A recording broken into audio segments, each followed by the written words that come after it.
Just how much do you believe in Luke Keaschall's start to his big league career? The rookie has been on fire, picking up right where he left off before his injury. Since returning, has maintained that level of success. Now, of course, he can't sustain a 400 plus batting average and everything that comes with that, but really, what can we expect?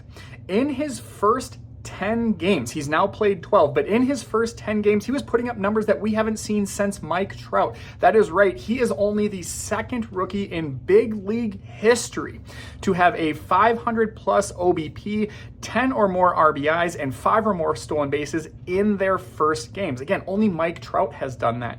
And when we look at Twins history, again, focusing on those first 10 games, he tied with Kirby Puckett in second place for Twins history for the most times on base in a team's first game. And he only fell one short of Miguel Sano's record from 2015. So it's easy to say that Keaschall has been everything and more we could have hoped for. And really, this is kind of what I was hoping for prior to the trade deadline. There was a little bit of me that thought, we can sell our rentals and we could still make a 2017 type comeback type push for the playoffs in the second half of the season. Earlier in the year, Luke Keaschall was a spark plug to a struggling lineup. And so there was a little hope there for me that, again, even if they deal some of those rentals, Castro, Bader, those guys, Keaschall could come back and be a spark plug for the Twins, and he's been just that. Moreover, we have Pablo Lopez returning soon from injury. Bailey Ober was going to be returning soon from injury. So again, prior to the huge sell-off, I kind of held out a little bit of hope that with some of those returning pieces, Keaschall included, the Twins could make a run. Well, instead, the fire sale happened, but the same thing is still happening. The Twins are absolutely making a run. They're two fundamental plays in Cleveland away from having an incredible win-loss record after the All-Star break, where they could be something like 6-7-1, something along those lines. And it's all because of Luke Keaschall. The second round pick out of Arizona State back in 2023 has a 1.207 OPS with 2 home runs and 5 stolen bases. Entering play today, that equates to a 208 WRC plus. What does that mean? That means that he is producing 108% better than the league average in his first 12 games. He is doing that with excellent strikeout rate and really good zone contact numbers. So again, the 400 batting average probably isn't sustainable, but this is how he has profiled. He's able to make contact. We'd like to see him make a little bit more contact without sacrificing too much of just the quantity of contact.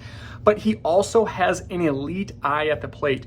Right now, his walk rate is 11.6%, and according to Fangraphs, that would be titled as above average. And again, that is something that he has displayed all throughout his career in the minors. And so that's what's especially encouraging, that, again, he can't sustain this level of production, but I don't see a massive fall off. And so we are witnessing what might become one of the cornerstone pieces for the Twins' next competing window. And what I do like about him is, yes, he can play a little bit all over the place. I think last year he was looking at, first base, second base, even a little bit of center field. But according to Baseball America, looking at their scouting profile, who said he wouldn't have an everyday role until 2026, so he beat that projection.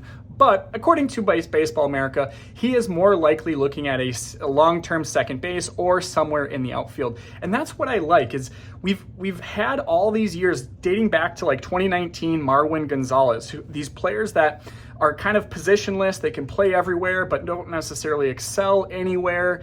Willie Castro was the most recent version of that. And while there is value in having players with that versatility, I almost think that's why the Twins really struggle defensively and just fundamentally, is because nobody is great at any one thing. They're all just okay at playing a little bit of everywhere. And I think Keaschall, if he can really just focus on second base, he is going to be the keystone of the future for our Minnesota Twins.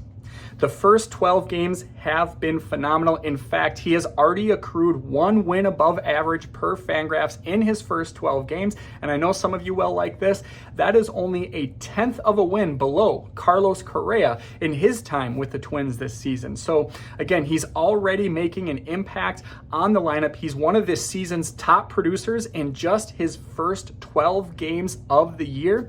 He's controllable through 2031, doesn't even hit arbitration until 2028.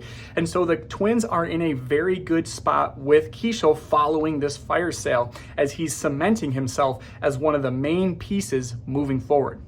So how much of a fall off do you expect from Keaschall? Can he kind of maintain this, let's just call it above 300 batting average with a little bit of power, with a little bit of speed, and maintain a solid, maybe average type glove at second base? Let me know in the comments. And of course, follow twinsdaily.com for more.